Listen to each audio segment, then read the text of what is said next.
माँ शारदे को नमन। आप सभी को मेरा प्रणाम। आज सोमवार है। अर्धनारीश्वर भी कहा जाता है।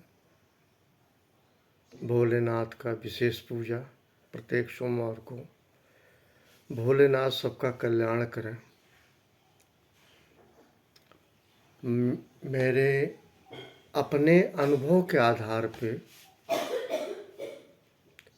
जहाँ तक मेरी समझ है, मुझसे भी ज़्यादा लोग समझ रखते होंगे। निश्चित रूप से धरोहर हैं, एक से एक हैं, जिनको हम जानते ही नहीं और बहुत कुछ करके चले गए, अमर होके चले गए। मेरा सिर्फ एक बात ये है कि जब मेरी खुद की शरीर, ये जो शरीर है पांचों तत्व की, ये मेरी खुद मेरे साथ नहीं है, नहीं जाएगी। जब प्राण जाएंगे तो फिर बाकी का क्या कहना। एक इंदिवर साहब ने फिल्म उपकार के लिए 1967 में एक गाना लिखा था। मन्ना डे साहब की आवाज़ में, कसमें वादे प्यार वफा सब बातें हैं, बातों का क्या। कसमें वादे प्यार वफा सब बातें हैं, बातों का क्या। कोई किसी का नहीं ये झूठे नाते हैं, नातों का क्या। होगा मसीहा सामने तेरे, होगा मसीहा सामने तेरे, फिर भी न तू बच पाएगा। ये मृत्युलोक है। इस बात को अच्छी तरह से सबको समझना होगा। कुछ भी अस्थाई नहीं है। प्यार मोहब्बत ये सब झूठे हैं। ये सारे नाते झूठे हैं। अगर ये झूठे हैं तो मेरा सिर्फ एक प्रश्न है कि ये सारे रिश्ते नाते अगर झूठे ही हैं तो हमारी आसक्ति इनके प्रति क्यों है। क्योंकि सूर्य निकलता है बहुत ईमानदारी से, सूर्य डूबता है बहुत ईमानदारी से। उसने अपने समय को कभी नहीं बदला, उसके फेजेस नहीं बदले। मनुष्य यौन में सुबह से छल कपट, चोरी चमारी, गलत बात, गलत सोच, अपनी बात ऊपर रखना, लोगों को नीचा दिखाना, स्वयं को स्वयंभू बनना, ये सब कर्म कर्तव्य है।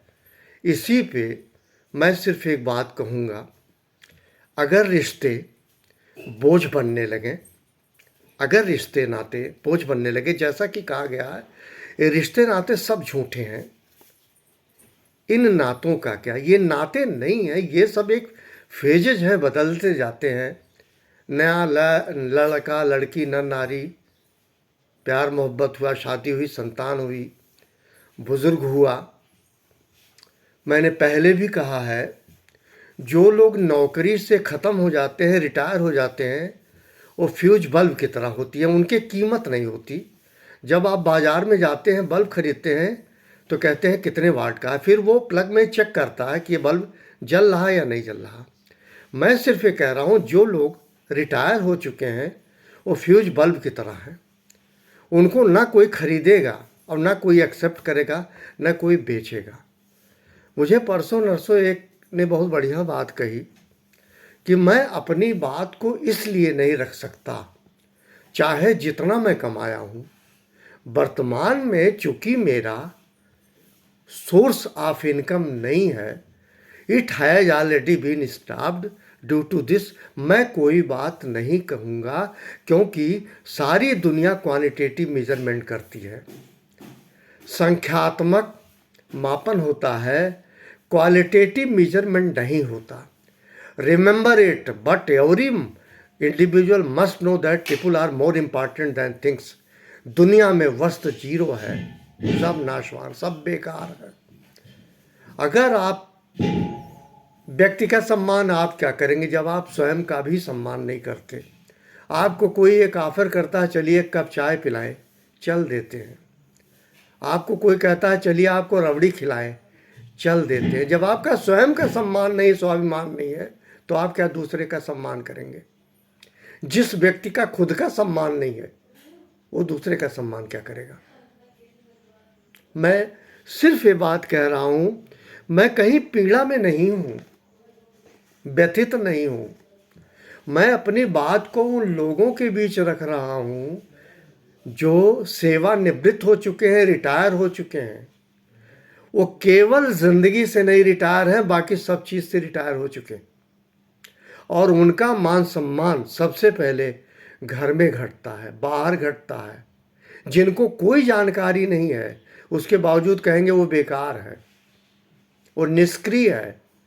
शर्म आनी चाहिए उन लोगों को भी जो लोग कहते हैं वो लोग भी कभी रिटायर होंगे, वो लोग भी सेवानिवृत्त होंगे, उनकी भी इनकम कहीं जाएगी, फिर उनके बच्चे यही बात करेंगे। क्योंकि आपको सर आइजैक न्यूटन का एक फार्मूला मालूम होगा, to every action there is an equal and opposite action, remember it. मैं इस पे दूसरे पे लागू कर रहा हूं। जो आप बो रहे हो वो आपको काटना होगा। मैं भी कभी नौकरी करता था, मैं भी कभी कमाया। बात 1 रुपये या 2 रुपये की नहीं है, बात मैंने भी कमाया।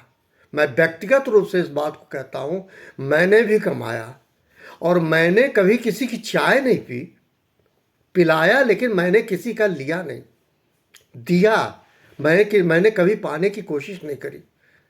मैं जिस ऑर्गेनाइजेशन में था, उस ऑर्गेनाइजेशन के लोग अच्छी तरह से जानते होंगे मेरे बारे में। मैं चापलूस नहीं था जिससे ये कहा जाता था ये क्रेजी है, जक्की है। इस तरह की भाषा से मुझे मनोनीत किया जाता था कि ये व्यक्ति जक्की है। लेकिन मुझे कभी किसी ने बेईमान नहीं कहा, चोर नहीं कहा। कोई इस तरह का अपजस नहीं है। मैं पूरे भारत में भ्रमण किया हूं। मैंने कोशिश की है कि मैं किसी का 1 कप चाय ना पीऊं। मैं सिर्फ आज व्यक्तिगत अपनी बात कह रहा हूं, सिर्फ ये कह रहा हूं कि अगर रिश्ते बोझ बनने लगे तो विड्रॉल फैसिलिटी क्लियर है। जैसे आपका बैंक में डिपॉजिट होता है, अब आप उससे पैसा निकाल लेते हैं तो आपकी वैल्यू, जो डिपॉजिट की अमाउंट है, कम हो जाती है। मैं अकाउंट की भाषा में समझाने की कोशिश कर रहा हूं।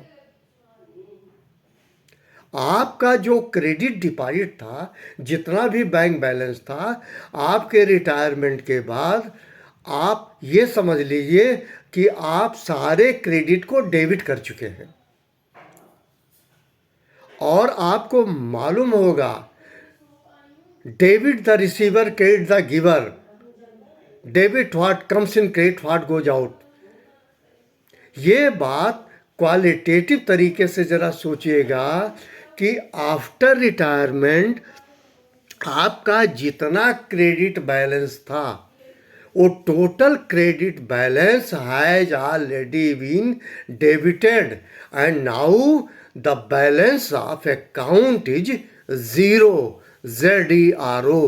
Remember it, that is more important. मैं इससे ज़्यादा कुछ नहीं कहना चाह रहा हूँ। अगेन, किसी को पर्सनल अटैक हो, मुझे बुरा नहीं लगेगा, लेकिन याद कीजिएगा, रिश्ते अस्थाई नहीं होते, कभी न हुए न होंगे। चाहे वो राम और सीता के रिश्ते रहे हों, चाहे शिव पार्वती के रिश्ते रहे हों, चाहे कृष्ण और रुक्मणी के रिश्ते हुए रहे हों। आप सतयुग, द्वापर, बल्कि मैं क्रम अगर बनाऊं, सतयुग, त्रेता, द्वापर, कलयुग। जब सतयुग में, त्रेता में, द्वापर में रिश्ते अस्थाई नहीं रहे, तो आप कलयुग में किसकी कल्पना करते हैं?